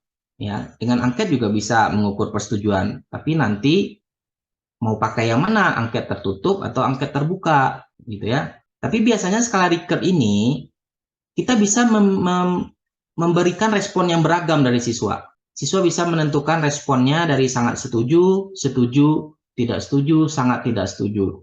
Nah, untuk mengukur skala Likert itu, kita harus membuat dalam bentuk kaitan dengan topik penelitiannya. Kalau tadi respon siswa terhadap pembelajaran yang menjadi topik penelitian kita, maka nanti skala Likertnya berkaitan dengan tahapan-tahapan pembelajarannya juga. Kemudian pilihan jawabannya itu satu ya, satu. Meskipun ada 4 atau 5 opsi, dia harus mencentang satu, tidak boleh mencentang 2. Kemudian urutan pilihan jawaban disusun dari yang paling positif, sangat setuju dulu sebelah kiri, terus setuju, tidak setuju, sangat tidak setuju. Dari yang paling positif dulu, baru yang negatif. Nah, ini tipe skala Likert. Untuk 4 pilihan, sangat setuju, setuju, tidak setuju, sangat tidak setuju. Ini artinya kita meminta responden memihak ke sangat setuju atau ke tidak setuju, sangat tidak setuju gitu. Kalau dia pakai skala Likert 5 pilihan, itu ada sangat setuju, setuju pakai netral. Netral itu seperti ini. Kalau siswa tidak mengalami pembelajaran, misalnya, siswa itu tidak diajarkan menggunakan PBL. Terus ibu tanya, guru menanya, kamu senang nggak dengan pembelajaran PBL? Pembelajaran PBL itu menyenangkan, bukan? Siswa itu nggak pernah mendapat pembelajaran PBL, maka harus ada netral opsinya di situ. Tidak tahu dia. Tapi kalau dijamin siswa di dalam satu kelas itu sudah menggunakan PBL, netral ini bisa dihilangkan untuk mengantisipasi siswa asal isi. Ya, kalau ngisi netral semua gimana nanti nilainya? Tidak ada keberpihakannya. Nah, kemudian kita lebih gampang menentukan keberpihakan siswa dengan skala Likert dibandingkan dengan angket terbuka atau angket tertutup juga ya. Selanjutnya skala Likert 7 pilihan. Ini jarang dipakai ya, karena terlalu banyak opsi yang diberikan. Ini biasanya kalau survei sensus penduduk ya. Tapi kalau yang lazim dipakai oleh mahasiswa itu 4 pilihan ini. Dengan catatan, responden itu benar-benar sudah mengalami semua yang ditanyakan di dalam skala Likert. Kalau ada siswanya yang tidak mengalami, terus diberi pertanyaan memihak seperti ini, maka dia tidak akan mengisi. Saya tidak pernah mengalami pembelajaran PBL, kenapa tidak ada opsi netral gitu, atau tidak tahu. Kan nggak mungkin dia menjawab setuju, dia belum pernah ya. Jadi itu waspadai, kalau menghilangkan netral, itu pastikan respondennya benar-benar sudah mengalami semua yang ditanyakan di dalam skala Likert. Oke, misalnya nih, kita ingin mengetahui self-confidence siswa atau keyakinan dirinya dalam belajar. Kita bisa menggunakan skala Likert, keberpihakannya. Maka caranya kita tentukan dulu indikator-indikator dari self-confidence itu apa. Kita cari teorinya. Self-confidence itu apa indikatornya. Nah, misalnya kita peroleh indikatornya, yakin dengan kemampuan, mandiri dalam mengambil keputusan, konsep diri yang positif, dan berani mengungkapkan pendapat. Ini kita ambil dari teori-teori ahli tentang indikator self-confidence, maka kita bisa membuat butir pernyataan skala Likert dari self-confident, nanti namanya akan menjadi skala self-confident. Kemudian buat pernyataan positif dan pernyataan negatif yang mewakili semua indikator itu. Ya, kalau ada indikatornya ini, yakin dengan kemampuan, berarti ada 1 minimal. Mandiri dalam pengambil keputusan, 1 minimal. Konsep diri yang positif, 1. Berani mengungkapkan pendapat, 1. Berarti untuk pernyataan positif itu sudah ada 4. Maka untuk pernyataan negatifnya juga ada 4. Maka dalam 4 indikator ini, minimal pernyataan yang dibuat 8. Tetapi apakah dengan 8 itu sudah mencukupi untuk menggali kepercayaan diri siswa?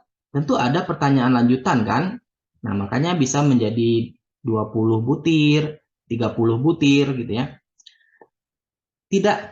Jangan sampai jumlah butir pada skala itu ganjil ya. Karena dalam pernyataan positif dengan negatif pada skala Likert itu harus sama. Kalau 25, 23 itu pasti ada yang kelebihan antara pernyataan positif atau pernyataan negatif. Jadi genap itu jumlah bilangannya. 20, 22, 24 gitu ya. Karena dalam skala Likert itu kan ada keberpihakan. Ya. Kalau dalam hal kubu itu ada kubu sebelah kiri, kubu sebelah kanan. Sangat setuju, tidak setuju. Nah, kalau butirnya lebih 1, berarti kan nggak seimbang tuh. Pilihan sangat setuju dan tidak setujunya. Pasti miring. Nah, itu nggak boleh. Makanya dalam skala Likert jumlah pernyataannya harus sama. Makanya genap biasanya. 20, 24 gitu ya. Nah, tapi kadang ada juga yang udah 20, tapi pernyataan positifnya lebih banyak. Misalnya 20 ya, 12 pernyataan positif, 8 pernyataan negatif. Nggak boleh, jadikan 10, 10. Nah, ini nanti dalam menyusun skala Likert ya, harus banyak pernyataan positif dengan negatifnya sama. Nah, kemudian tentukan kita ingin menggunakan sangat setuju, setuju, tidak setuju, atau sangat tidak setuju, atau kita ingin menggunakan sangat puas, puas, tidak puas, sangat tidak puas. Atau kita menggunakan frekuensi aktivitas, selalu dilakukan, sering dilakukan, kadang-kadang dilakukan, jarang dilakukan, atau tidak pernah dilakukan. Kita sesuaikan dengan pertanyaannya nanti. Kalau tentang pendapat, setuju, tidak setuju bisa. Puas dengan tidak puas bisa, tapi kalau pendapat dengan selalu sering kadang-kadang itu nggak cocok. Misalnya ya, saya menyenangi pembelajaran menggunakan PBL. Jawabannya selalu, kan nggak nyambung. Sangat puas, nah kurang nyambung juga. Yang cocoknya sangat setuju, karena sangat setuju dia menyenangkan dengan PBL. Jadi pemilihan setuju, puas, selalu, itu tuh tergantung butir pernyataan kita itu masuknya kemana nih, ke setuju, ke puas, atau ke frekuensi aktivitas selalu, sering, kadang-kadang. Itu peneliti yang tahu biasanya, dari butir pernyataan yang dibuat. Cocok nggak nanti pernyataan itu dengan sangat setuju? Ya, kalau seandainya pernyataannya sangat setuju, maka semuanya seperti ini. Kalau sangat puas, maka pernyataannya semua seperti ini. Kalau selalu, sering, kadang-kadang itu frekuensi. Misalnya, saya memperoleh nilai maksimal ya di atas KKM misalnya, nilai 75 dalam pembelajaran dengan PBL. Kan bisa tuh, selalu di atas KKM, sering di atas KKM, kadang-kadang di atas KKM. Jadi cocok kan kalau frekuensi. Nah, jadi tolong jangan sampai opsi pilihannya sangat setuju, tapi pernyataannya sangat puas. Nah, itu kan nggak cocok ya, itu bisa terjadi itu. Jadi harus hati-hati. Kalau untuk netral bisa kita hilangkan kalau kita meminta responden memilih setuju atau tidak setuju ya. Tapi ini catatannya lagi, responden itu harus mengalami semua hal yang ada di dalam pernyataan skala Likert itu ya. Kemudian menghindari responden yang tidak yakin menjawab pernyataan sehingga memilih opsi netral. Nah, itu makanya tidak perlu netral itu. Kalau siswa sudah mengalami pembelajaran dengan PBL, kan nggak mungkin dia ngisi netral. Pasti dia memihak baik atau buruk gitu ya. Jadi tidak apa-apa dengan modifikasi skala Likertnya, tapi intervalnya masih tetap sama, 1, 2, 3, 4. Nah, ini contoh skala self-confident tadi. Jadi kalau dalam membuat indikator, skala self confident, tadi kita harus tahu dulu self confident itu apa indikatornya. Misalnya dari teori ahli yakin pada kemampuan sendiri. Kita buat pernyataan positifnya. Saya dapat mencapai tujuan belajar yang saya tetapkan. Berarti kalau ini kan saya dapat tuh cocok nih, sangat setuju, bukan sangat puas kan? Atau malah selalu, nggak mungkin. Berarti opsinya sangat setuju. Untuk pernyataan negatif, tidak boleh diulang, saya tidak dapat mencapai tujuan belajar yang saya tetapkan. Itu nggak boleh. Karena skala, di dalam skala itu, pernyataannya itu harus beragam. Pernyataannya harus beragam. Jadi kalau dia tidak beragam, tidak bisa ya. Kalau dia tidak beragam, itu hal yang sama gitu. Misalnya, saya suka bermain. Berarti kan dia menyatakan suka bermain. Terus pernyataan berikutnya, saya tidak suka bermain. Dengan dia suka bermain aja, kita bisa memperoleh data dia tidak suka bermain. Jadi tidak boleh mengganti, hanya menambahkan kata tidak di dalamnya. Saya dapat mencapai tujuan belajar yang saya tetapkan.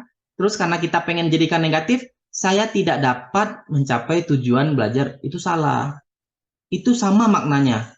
Hanya komplemennya saja ya. Kemudian harusnya pernyataan negatifnya beragam.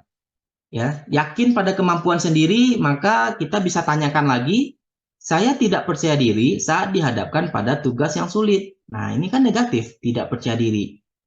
Beragam dengan yang positif, saya dapat mencapai tujuan belajar. Nah, begini cara membuat skala pada pernyataan pada skala tersebut. Nah, jangan sampai karena malas nyari pernyataan yang beragamnya, terus kita ganti tidak-tidak saja menjadi negatif. Jadi tidak bisa seperti itu. Jadi harus ditentukan dulu, yakin pada kemampuan sendiri itu apa saja, mencapai tujuan, kalau terus tidak percaya diri. Oke, jadikan satu kesatuan ya, skala self confident untuk yakin pada kemampuan sendiri. Kemudian ada indikator berikutnya, mandiri mengambil keputusan. Pernyataan positifnya, saya dapat membuat keputusan dengan cepat. Setuju, tidak setuju. Pernyataan positifnya, bukan saya tidak dapat membuat keputusan dengan cepat, bukan inverse-nya ya, bukan inverse. Tapi kita cari lagi dalam mengambil keputusan tersebut apa aspek yang harus ditanyakan. Saya mudah terpengaruh dengan pendapat orang lain. Jadi antara pernyataan positif dengan pernyataan negatif, untuk indikator yang sama, mandiri mengambil keputusan, itu beragam. Bukan hanya inverse-nya ya, mengganti kata tidak, itu salah. Meskipun kebanyakan ada juga yang seperti itu, mungkin karena belum mengetahui ya. Nah, selanjutnya angket tertutup. Angket tertutup itu kuesioner atau pertanyaan yang pilihan jawabannya dibatasi oleh ya dan tidak. Ini namanya angket tertutup pertanyaan. Nah, dalam penskoran angket tertutup itu bisa menggunakan data kuantitatif, ya dinilai 1, tidak dinilai 0. Kemudian penyusunan angket tertutup ini ya harus sesuai dengan tujuan penelitian. Jadi di mana-mana kalau kita membuat instrumen harus sesuai dengan tujuannya. Kalau kita ingin mengetahui respon siswa terhadap pembelajaran atau kita ingin mengetahui implementasi pembelajaran ini di kelas, maka angketnya berkaitan dengan pembelajaran itu. Jadi sesuaikan dengan tujuan penelitian. Dan tujuan penelitian ini itu sejalan dengan rumusan masalah. Rumusan masalahnya itu berupa pertanyaan, kalau tujuannya ini berupa pernyataan. Oke, jadi tujuan penelitian dengan rumusan masalah itu harus sama banyaknya. Kemudian dalam angket tertutup, pertanyaannya harus jelas, mudah dipahami, dan tidak ambigu. Jadi di dalam angket, baik skala pendapat, angket tertutup, angket terbuka, dalam membuat kalimat itu harus ada subjek, predikat, objek, dan keterangannya ya.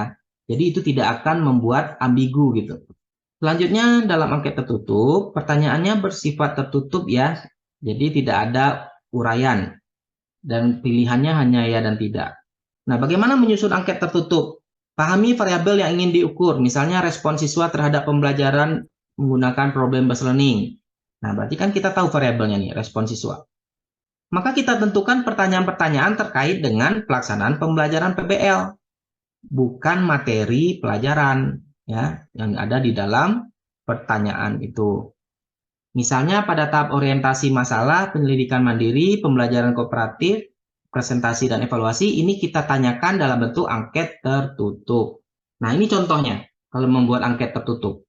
Contoh isinya ya, untuk format lengkapnya ada banyak modelnya ya. Tadi indikatornya pembelajaran PBL ya kan? Maka pertanyaan di angket tertutup, apakah Anda menyenangi pembelajaran PBL? Iya atau tidak? Dia tinggal menceklis iya atau tidak. Apakah Anda menemui kesulitan selama pembelajaran PBL? Tidak. Iya. Nah, ini yang nggak bisa diungkapkan kalau kita gunakan angket terbuka, kita tahu alasannya kenapa menyenangi dan kenapa kesulitan. Nah, selanjutnya orientasi masalah indikatornya. Karena kan tadi ada tahapan PBL nih yang menjadi tujuan angket tertutupnya. Maka pertanyaannya, apakah masalah yang diberikan menarik bagi Anda? Iya atau tidak? Kemudian yang ketiga, penyelidikan mandiri. Apakah Anda dapat menemukan informasi yang dibutuhkan dengan mudah dan benar pada penyelidikan mandiri? Tidak, kalau tidak berarti dia tidak bisa menyelesaikan masalah. Kalau iya berarti dia bisa menyelesaikan masalah. Pembelajaran kooperatif, pertanyaan angket tertutupnya, apakah Anda dapat bekerja sama dengan anggota kelompok dengan baik? Iya atau tidak? Oke, yang kelima, pada indikator presentasi dan evaluasi, pertanyaannya apakah Anda dapat menyampaikan solusi dengan jelas dan benar? Apakah Anda memperoleh umpan balik yang bermanfaat? Nah, jadi dalam membuat instrumen selalu fokus ke indikatornya dulu. Kalau pembelajaran yang menjadi fokus, maka apa tahapan-tahapan pembelajarannya? Kalau kemampuan yang menjadi fokus, apa indikator kemampuannya? Kalau self-confidence tadi, apa indikator self-confidence-nya? Baru kita arahkan pertanyaan atau pernyataan ke sana. Jadi kita tidak mengarang-mengarang sendiri ya, harus ada indikator yang mengarahkan kita membuat instrumen itu. Membuat pertanyaan maupun pernyataan. Ini yang terakhir tentang tes. Tes itu digunakan untuk mengukur kemampuan atau keterampilan siswa ya. Kita uji. Tes menghasilkan data kuantitatif berupa skor. Tes dapat berupa soal uraian atau pilihan ganda. Ini sesuai kebutuhan saja. Tapi di dalam penelitian itu cenderung lebih kepada soal uraian karena kita bisa mengungkapkan proses pengerjaan soalnya daripada pilihan ganda. Nah, bagaimana penyusunan soal tes? Tentukan dulu kompetensi yang ingin diukur. Apabila hasil belajar menggunakan C1 sampai C6, ini kan taksonomi Bloom. Kalau hanya hasil belajar, itu soalnya menggunakan C1 sampai C6. Kemudian apabila kemampuan matematis, dia menggunakan indikator soalnya. Ya, jadi kalau kita ingin mengukur hasil belajar siswa, ya buat aja soalnya dari kemampuan C1, C2, C3, C4, C5, C6 ya. Kemudian soal kisi-kisi dibuat. Nah, ada nomornya, ada indikator kemampuannya, ada soalnya, penyelesaiannya, dan skornya ya. Biasanya untuk penelitian skripsi atau tesis itu tidak ada hasil belajar yang menjadi variabelnya. Selalu menggunakan kemampuan apa gitu ya. Apakah matematisnya itu berupa berpikir kritis, kreatif, reflektif, pemecahan masalah, pemahaman, penalaran gitu. Masing-masing kemampuan itu ada indikatornya. Jadi tidak menggunakan kriteria taksonomi Bloom ya. Nah, apabila hasil belajar yang menggunakan kriteria taksonomi Bloom, itu tingkat kesulitannya dibuat dari yang paling mudah, sedang, dan sukar. Nah, ini kan C1 sampai C6. Misalkan C1 itu pemahaman. Nggak mungkin C1 itu lebih sulit soalnya daripada C6 yang mengkreasi gitu. Nah, ini kesalahan juga nih di dalam skripsi mahasiswa. Dia menggunakan hasil belajar taksonomi Bloom, tapi ketika di tes indeks kesukaran soalnya, ternyata taksonomi Bloom yang C2 itu lebih sulit daripada yang C4. Kok bisa soalnya lebih mudah yang C4? Harusnya yang C4 itu yang paling sukar. Berarti salah soalnya ya. Nah, jadi sangat mudah menentukan indeks kesukaran dari C1 sampai C6. Kemudian itu tidak berlaku kalau di skripsi ya. Kalau di skripsi itu pakai kemampuan matematis kalau di dalam pendidikan matematika, kalau di dalam bidang lain tentu ada afektif, kognitif, dan psikomotor itu. Nah, karena saya di bidang pendidikan matematika, maka setiap kemampuan matematis itu ada indikatornya, baik kemampuan berpikir kritis, kreatif, pemecahan masalah, penalaran, pemahaman, komunikasi, analogi, dan lain-lain ya, itu ada indikatornya. Maka soalnya dibuat berdasarkan indikator, bukan berdasarkan kriteria C1, C6, taksonomi Bloom. Ini contoh ya, tes kemampuan berpikir kritis. Ini satu soalnya. Indikator salah satu dari berpikir kritis ini misalnya ada 5, Ini contohnya satu, mengidentifikasi masalah matematis. Ya. Soalnya, sebuah kelas memiliki 30 siswa, dan mereka semua mengikuti ujian matematika. Hasil ujian menunjukkan bahwa rata-rata nilai kelas ini adalah 60. Namun, ketika guru menghitung ulang, dia menemukan kesalahan dalam perhitungan. Karena indikatornya mengidentifikasi, maka pertanyaannya bagaimana Anda membantu guru untuk mengidentifikasi masalah. Kalau ini cocok antara indikator dengan pertanyaan. Tapi kalau Anda ganti, hitunglah berapa rata-rata nilai siswa, itu nggak cocok dengan indikator mengidentifikasi masalah. Indikatornya itu menghitung penyelesaian masalah matematis. Baru di sini hitunglah. Jadi cocokkan antara kalimat indikator dengan kalimat soal, baru dia representatif. Kalau di indikator memeriksa kebenaran suatu kasus dalam konsep matematika, maka pertanyaannya, periksalah kebenaran dari kondisi yang ada pada pernyataan tersebut. Nah, seperti itu bentuk pertanyaannya. Nah, yang pernah terjadi kan di sini memeriksa kebenaran atau mengidentifikasi masalah. Tapi di soalnya, tentukan berapa nilai. Itu kan nggak cocok antara indikator soal dengan pertanyaan soalnya. Itu salah. Nah, jadi harus benar-benar sesuai dengan indikator. Kalau mengidentifikasi masalah, memang harus pertanyaannya bagaimana cara mengidentifikasi masalah. Kalau memeriksa kebenaran suatu kasus, pertanyaannya siapa yang benar dalam kasus tersebut? Itu pertanyaannya. Jadi ada cerita-cerita dulu di situ. Nah, itulah yang membuat siswa berpikir kritis. Tapi kalau hanya hitunglah, tentukan nilai dari, itu hanya menerapkan konsep pemahamannya saja, tidak berpikir secara kritis. Nah, untuk penskorannya beda. Kalau taksonomi Bloom penskorannya berdasarkan baris jawabannya, misalnya dalam taksonomi Bloom tuh jawabannya sebanyak ini nih, 1, 2, 3, 4, 5, 6, 7, 8. Ya, jadi soalnya itu dijawab dengan 8 baris. Nah, maka masing-masing baris diberi nilai 1, 1, 1, 1. Oleh sebab itu, terkadang di dalam taksonomi Bloom berbeda-beda kan?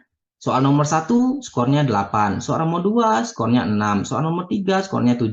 Itu ditentukan dari berapa baris penyelesaian soal itu. Itu biasanya kalau taksonomi Bloom. Tapi kalau di kemampuan matematis itu beda lagi rubrik penskorannya. Kalau tidak ada jawaban, 0. Kalau siswa mengidentifikasi masalah dengan tidak jelas, tidak menyajikan argumen, tapi dia menjawab, itu nilainya 1. Jawaban siswa itu ada mengidentifikasi masalah, tapi kurang jelas. Argumennya tidak relevan, ya, tapi masih ada benarnya, nilainya 2. Kemudian mengidentifikasi masalah ada, cukup jelas, tapi argumentasinya cukup relevan, berarti dikasih nilai 3. Kalau jawaban siswa tadi dalam mengidentifikasi masalah itu jelas, argumentasinya relevan, mendukung identifikasi masalah, dia dikasih nilai 4. Yang terakhir, mengidentifikasi masalah dengan sangat jelas dan rinci, kemudian argumennya sangat relevan dan kuat mendukung identifikasi masalah, maka dia diberi skor tertingginya 5. Nah, seperti inilah perbedaan cara membuat instrumen tes yang ada indikatornya dibandingkan hasil belajar yang menggunakan taksonomi Bloom. Nah, jadi apapun kemampuan matematisnya, ya, apapun kognitif yang dipakai, tetap mengacu ke indikatornya. Nah, sekian yang bisa saya sampaikan. Semoga tercerahkan bagi Bapak Ibu yang sedang membuat instrumen skripsi, tesis, dan juga untuk penelitian. Semoga bisa memperoleh data penelitian yang akurat dan reliable, dan bisa menyelesaikan penelitiannya tepat waktu. Demikian, terima kasih. Saya kembalikan ke moderator. Baik, terima kasih Pak Hari yang sudah menyampaikan materinya yang luar biasa. Baik, untuk kali ini adalah sesi tanya jawab. Untuk Bapak Ibu yang ingin bertanya, saya persilakan. Oh iya, Bu Hetty Pujiastuti, ya silakan Bu. Ya, terima kasih Ibu atas waktunya. Mohon izin, saya mau bertanya tadi tentang lembar observasi, takutnya saya yang terlewat ya. Jika di lembar observasi itu, apakah capaian pembelajaran atau ATP itu disebutkan tidak di indikator untuk observernya? Gitu. Biasanya kan kadang kita kalau misalkan ada PKG itu untuk capaian pembelajaran untuk kurikulum merdeka ataupun kompetensi dasar yang kalau misalkan K13 biasanya di awal pembelajaran itu disebutkan.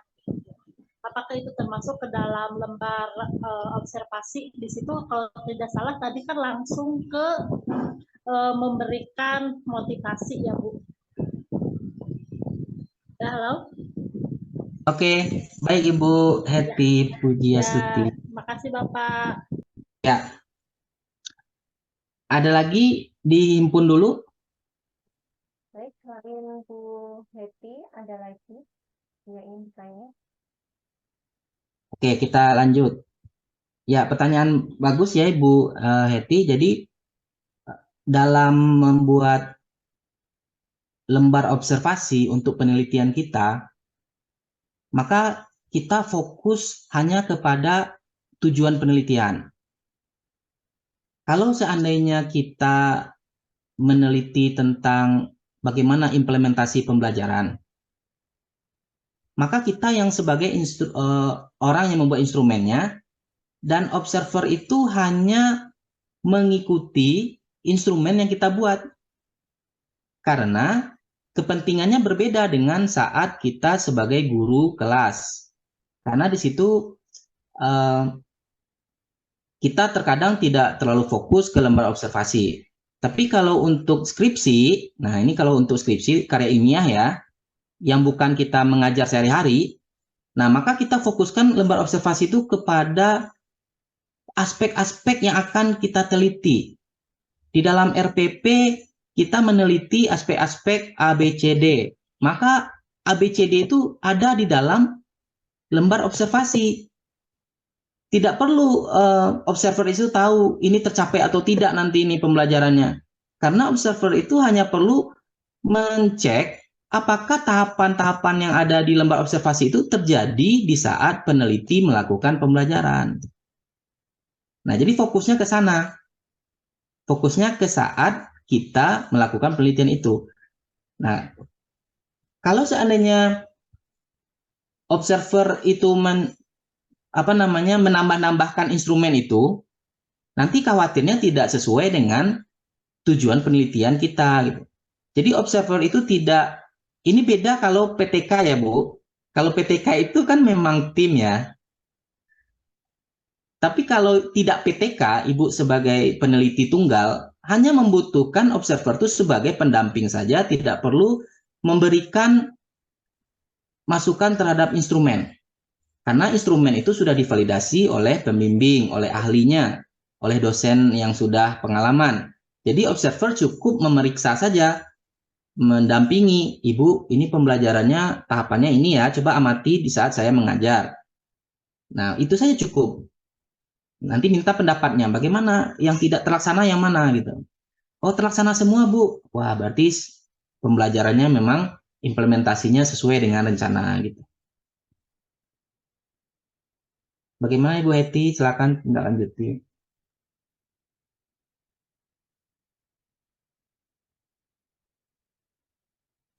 Ya Pak, jadi untuk seperti capaian pembelajaran seperti itu yang akan kita laksanakan nggak usah dimasukkan di lembar observer itu ya Pak, jadi cukup dari mulai Iya, motivasi ya. iya Bu. Khawatirnya observernya malah bingung nanti, fokusnya bukan ke pembelajaran tapi malah melihat aspek yang lain gitu ya.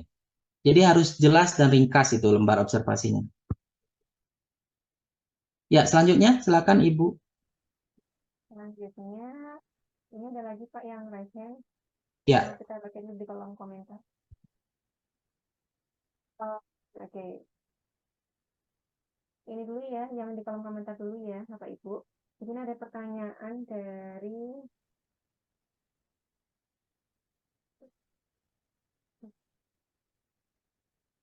oke, boleh yang raise hand Anin dulu. Jariah ya.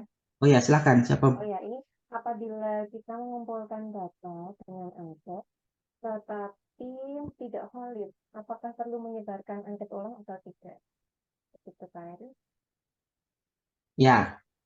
Nah, biasanya dalam membuat instrumen, kalau penelitian skripsi atau tesis itu ya, tentu ada validatornya ya, pembimbing dua yang akan membantu kelayakan dari angket tersebut. Nah, tentunya di saat angket itu sudah dinyatakan valid oleh validatornya, ya seperti yang saya sampaikan tadi, tujuan angket tadi itu kan sudah terjawab. Misalnya kita ingin mengetahui respon siswa terhadap pembelajaran, maka angket kita itu akan diarahkan kepada aspek-aspek pembelajaran. Tentu valid kan nanti apa yang ditanyakan dengan apa yang kita peroleh sesuai. Nah, kalau tidak valid, itu justru menjadi pertanyaan. Kita sudah membuat instrumen yang sudah divalidasi, sudah bagus, terus nanti ketika kita berikan ke siswa tidak valid. Kemungkinan itu siswanya tidak mengisi angket, kemungkinan siswanya itu ada yang asal isi. Nah, itu yang harus diantisipasi saat pemberian angket. Ya, jadi pemberian angket itu dilihat kondisi siswanya yang kondusif. Nah, itu mungkin penyebab angket yang tidak valid di saat penelitian. Kondisi dari siswanya. Nah, jadi kalau dari awal angket itu sudah valid, tentu sudah bagus ya hasilnya gitu. Seperti itu, Bu. Masuk hari itu ya, Bu Oh Ainun yang ya, bisa jawab terus ini. tadi ya kalau seandainya seperti itu ya siswanya ada yang nggak ngisi dan lain sebagainya, ya berarti harus diberikan lagi ke siswa itu, Bu. Karena kan data siswanya berhubungan dengan data tesnya. Karena kita penelitian nih, memberikan tes ke 30 siswa. Pas angket hanya ngisi 25. Itu triangulasinya nggak jalan karena ada sekitar 5 siswa yang tidak masuk ke dalam data angket. Jadi harus diberikan ke siswa tersebut di kesempatan yang lain gitu ya. Atau Ya, baik Bapak. atau pilihannya dihilangkan data siswa tersebut semua. Misalnya angket tidak ada 3 siswa, maka tesnya hilangkan juga 3 siswa itu. Jadi berkuranglah subjeknya gitu. Kalau tidak mau diulang kembali penelitian. Ya, selanjutnya silakan Mbak Ina. Siapa lagi? Selanjutnya ya Pak, ini ada tadi Pak Setiati. Ya, silakan Pak. Assalamualaikum warahmatullahi wabarakatuh. Terima kasih presentasinya Pak Hari. Waalaikumsalam. Saya masih kebingungan Pak untuk membuat instrumen mengenai demografi. Apa dosen pembimbing saya minta untuk melihat demografi. Nah, sementara partisipan penelitian saya adalah siswa kelas 11. Berarti kan salah satunya sudah hilang ya. Kalau menurut saya salah satu hilang yaitu usia. Jadi di usianya udah hilang. Nah, kira-kira untuk demografi ini poin apa saja yang bisa saya masukkan, Pak? Apakah usia tetap tetap apa tetap saya masukkan juga atau ya apa saja yang harus saya masukkan, Pak? Oke. Ini baru juga ya demografi. Itu rumusan masalahnya tentang apa biasanya tuh Pak? Kalau penelitian demografi Pak Ahmad. Penelitian saya di ini Pak bahasa Inggris.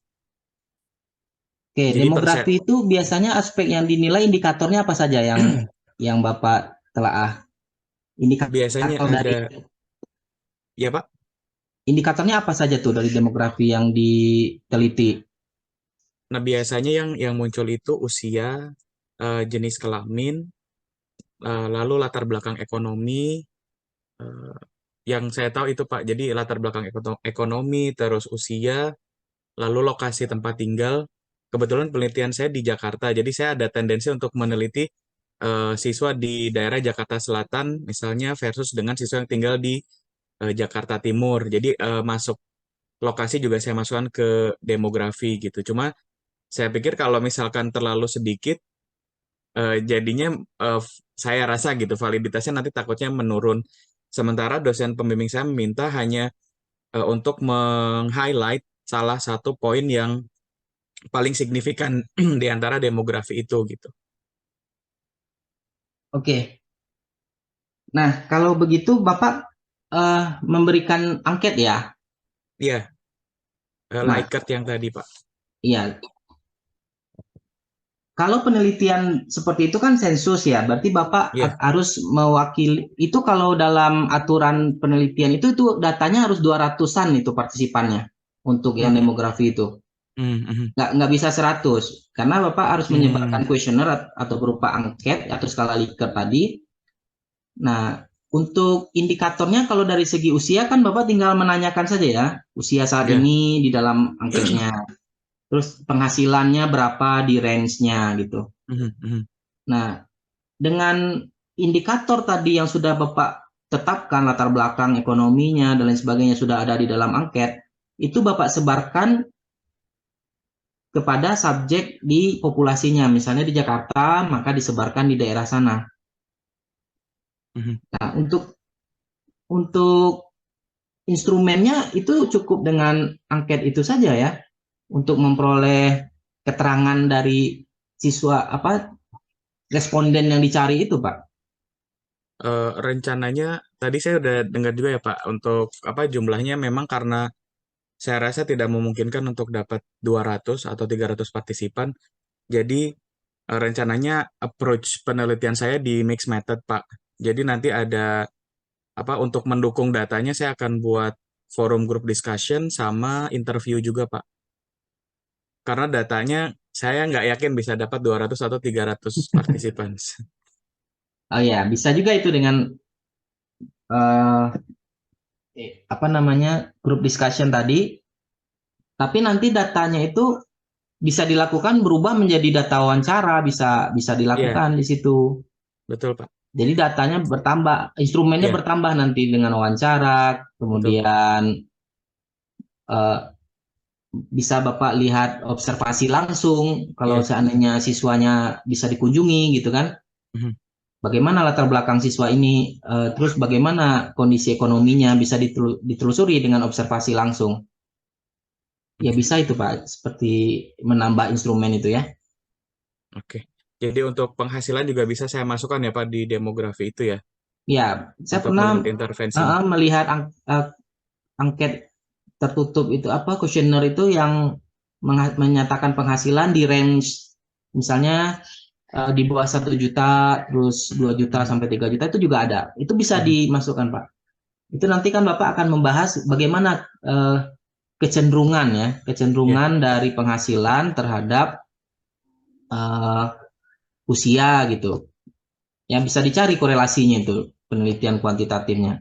Apakah yang berpenghasilan tinggi itu harus usia tua gitu ya atau ada yang muda gitu. Itu kan bisa didapat gitu. Oke. Ya, Kalau untuk case saya Pak, jadi penghasilan orang tua itu bisa ya Pak ya? bisa Oke, bisa baik. bisa dikorelasikan juga dengan bagaimana kondisi belajar siswanya. Tapi Iya, Bapak iya. harus mendapatkan data tes siswa di saat belajar, kemudian Bapak mendapatkan data penghasilan orang tua siswa itu tersebut ya. Jadi nanti dikorelasikan dengan uji statistik, uji korelasinya. Nanti akan ketemu ada pengaruh nggak gaji orang tua dengan prestasi anaknya gitu. Ya, berarti Bapak harus mengumpulkan datanya yang lengkap dulu. Jadi triangulasi, diberikan tes, kemudian diberi kuesioner penghasilan orang tuanya dan usianya. Nanti Bapak selesai, tinggal mengkorelasikan data itu saja. Oke, Pakai uji statistik nanti itu Pak. baik Pak. Pakai SPSS, ya. Ya, Itu bagus terima, penelitiannya. Silakan terima kasih dilanjutkan. banyak Pak Ari. Sama-sama. Baik, terima kasih Pak Hari dan ya semoga terjawab ya Pak pertanyaannya Pak Ahmad.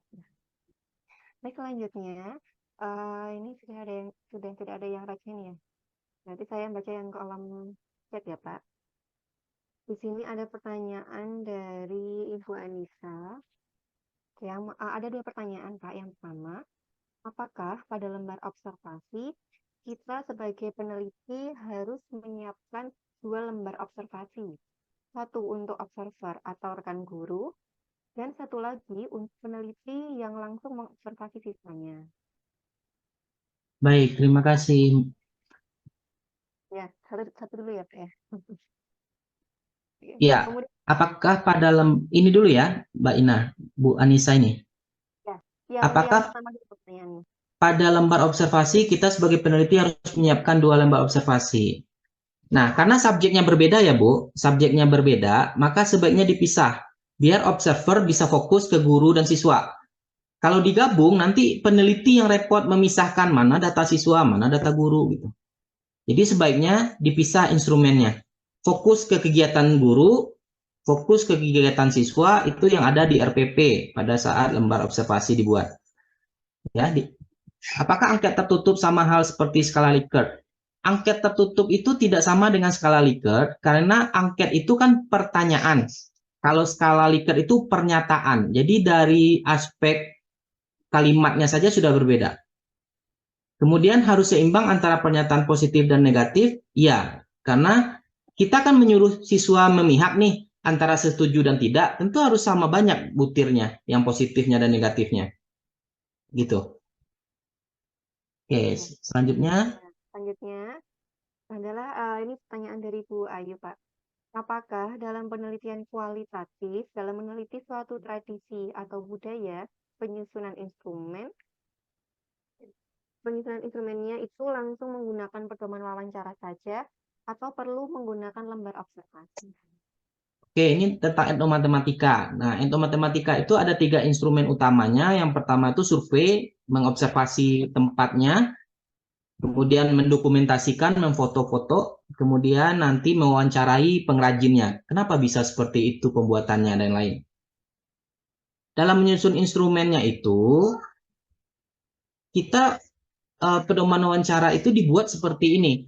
Kalau kita ingin pergi ke sana, ke tempat pengrajin itu, berarti kan kita harus menguasai tentang apa sih kerajinan yang dia buat. Misalnya nih, pengrajin rotan. Kita ingin mengaitkan nih, rotan dengan pembelajaran gitu. Ternyata rotan itu bisa dibuat lingkaran, terus diajarkan di kelas menggunakan rotan itu. Nah, kita sudah tahu nih ada rotan, pengrajin rotan. Nah, kita tanya nanti, asal-usul rotan itu dari mana kok bisa muncul kerajinan ini. Nah, jadi itu keahlian dari peneliti membuat butir-butir wawancaranya. Pertama dia tanya dulu nih, kenapa kok bisa muncul pengrajin rotan di desa ini gitu.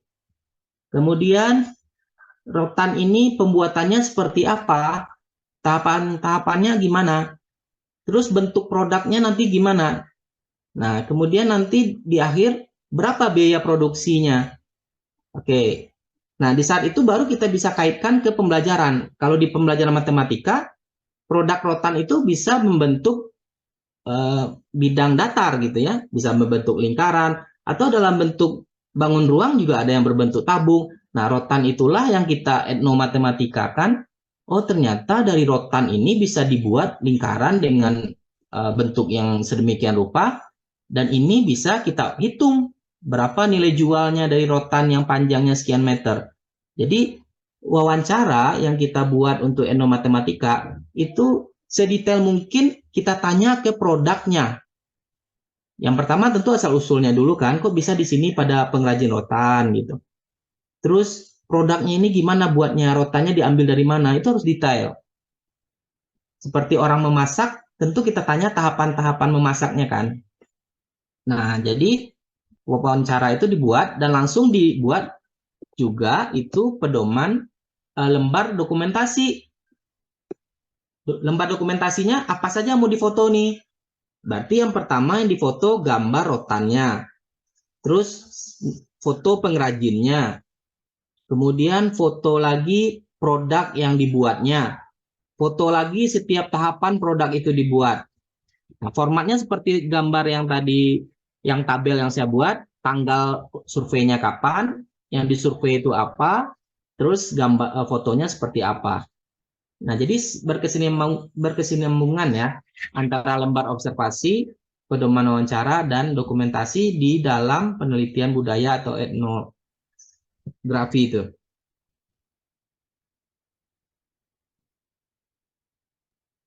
Oke, Ya, Pak. ada konfirmasi? Ada lagi yang mau ditanyakan untuk tadi Bu Ayu?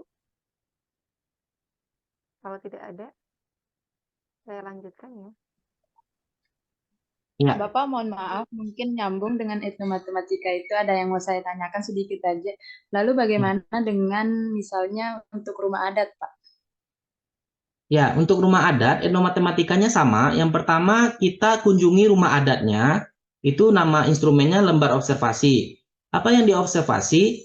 Yang pertama itu lihat bangunan itu, kemudian kita wawancarai siapa yang menunggunya, yang merawatnya. Nah, kemudian kita buat pedoman wawancaranya, ini bangunan ini sudah berapa lama, kemudian cara membuatnya gimana, terus kita foto secara real, berapa panjang bangunan dari rumah adat itu. Nah, dapatlah kita konsepnya. Sekarang kaitkan ke bidang kita sendiri. Kalau kita di matematika, misalnya lengkungannya itu berbentuk setengah bola, maka kita bisa hitung dengan rumus setengah bola. Gitu kaitannya. Nah, jadi dengan 3 instrumen itu kita bisa mengimplementasikan etnografi atau etnomatematika di dalam arti penelitian gitu, Bu. Jadi sama saja. Yang nggak boleh itu kalau kita ambil gambarnya di internet, karena ukurannya nggak presisi. Ya, harusnya kan ukuran meter karena aslinya, tapi karena kita lihat di internet jadinya sentimeter deh. Nah, itu nggak bisa mewakili gambar yang sebenarnya. Kemudian tentang tradisi. Nah, ini etnomatematika juga ya. Kalau tentang tradisi, apa produk yang dihasilkan dari tradisi itu? Misalnya nih, ada tradisi loncat batu ya, kalau di Toraja itu. Nah, maka yang kita hasilkan, yang pertama wawancara dulu, kenapa bisa ada tradisi itu. Berarti kan ada penjelasannya. Kemudian kita tanya juga, ini batu yang diloncatin itu berapa meter tingginya. Nah, kemudian kita hitung, untuk meloncat itu berapa langkah biar bisa berhasil. Nah, baru kita kaitkan ke dalam hitungan matematikanya. Ya, kalau bidang matematika ya. Jadi, untuk bisa berhasil meloncat batu itu butuh 10 langkah. Nah, 10 langkah itu berapa meter? Nah, kita ilustrasikan seperti itu dalam pembahasannya.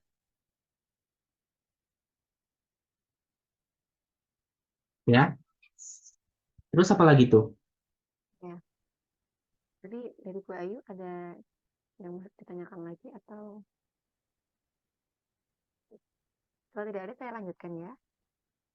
Masih ada lagi Pak 2 pertanyaan. Ya, silakan. Ya, yang selanjutnya adalah dari ini Pak, dari Pak Wahyu. Dari tadi kan penjelasannya kebanyakan di area sekolah ya.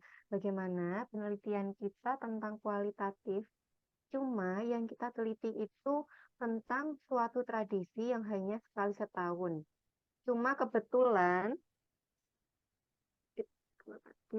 meneliti bukan waktu tradisi itu dilaksanakan. Terus bagaimana kita mengambil dokumentasi kegiatan tradisi itu?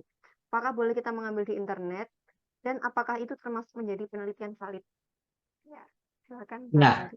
Nah, kalau penelitian tradisi seperti itu memang resikonya ya kalau kita harus menunggu saat itu tiba gitu, Pak. Karena yang namanya penelitian kualitatif, kita harus survei langsung, melihat langsung. Kalau kita ambil dari internet, itu belum tentu seperti aslinya saat tradisi itu dilakukan. Ya. Nah, makanya kenapa bule-bule datang ke Indonesia itu untuk meneliti suatu tradisi, dia langsung ke sini, tidak dia dengar dari orang bule yang dari Indonesia ke sana, tapi dia langsung ke sini. Jadi kalau dalam kondisi seperti itu, peneliti harus menunggu momen itu lagi gitu. Harus menunggu momen itu. Nah, kalau disiapkan instrumennya, kalau seandainya tidak ada waktu untuk meneliti itu, maka kita ganti tujuan penelitiannya, Pak. Jadi tidak dilanjutkan karena kalau hanya mengambil dari internet itu bisa nanti literatur review nama penelitiannya, bukan penelitian etnografi ya.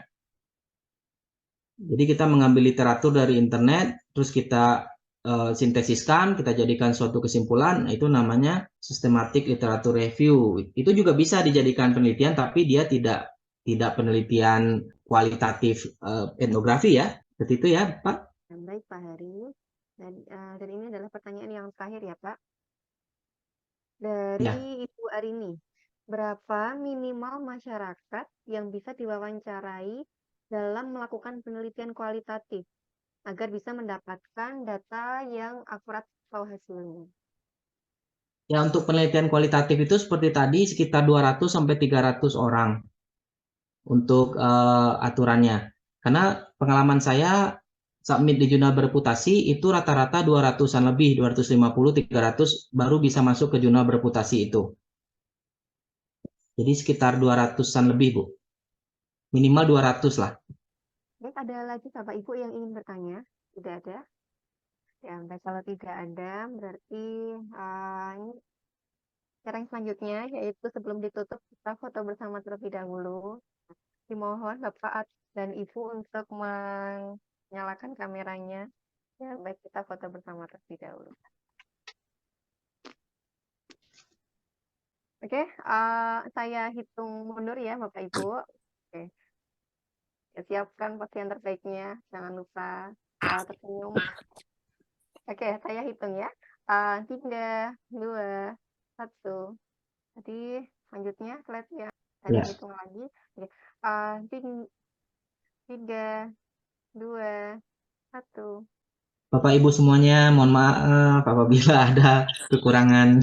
Semoga sukses dalam instrumen penelitiannya. Semoga nanti Terima kasih kedepannya Ibu Sri.